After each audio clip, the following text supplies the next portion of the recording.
জান্নাত, হ্যাঁ বলো। কেমন আছো? আমি জানি তোমার চোখের অবস্থা খারাপ, তারপর কেমন আছো? আছি মোটামুটি। তুমি পাশে থাকলে ভালো লাগে। বেশি জানো, সুস্থ হই তাড়াতাড়ি। আমি আমার কলিগ জনক স্যারের বাসা গিয়েছি হুম। বা গিয়েছিলাম। এখন জনক স্যার কিন্তু খুব ফল চাষি, সবজি চাষি। হ্যাঁ তা তো আজকে জানি। আমাকে কিন্তু এই যে গাছের বাদামি দেখতে পাচ্ছো, দেখতে পাচ্ছি অল্প অল্প। আমরা খাইলাম ওখানে। হুম। নিজের হাতে আমি সেলাই একদম তৈরি করছি। হুম।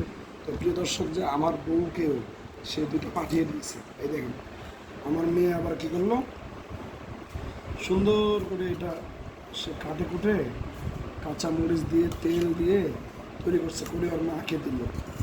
তো এরকম কলিগ থাকা খুবই ভালো।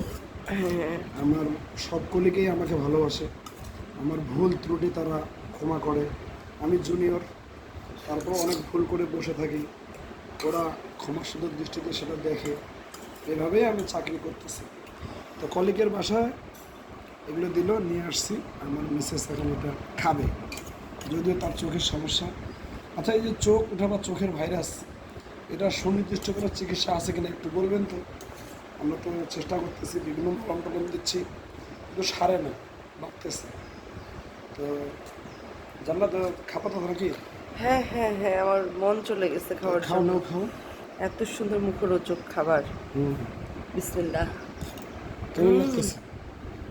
সত্যি এত মিষ্টি আর এত মজা। হুম। হুম। হুম। সত্যি দারুণ। থ্যাংক ওদেরকে ইউ দাও, জনক স্যারকে। ওদেরকে দাও। হুম। হুম।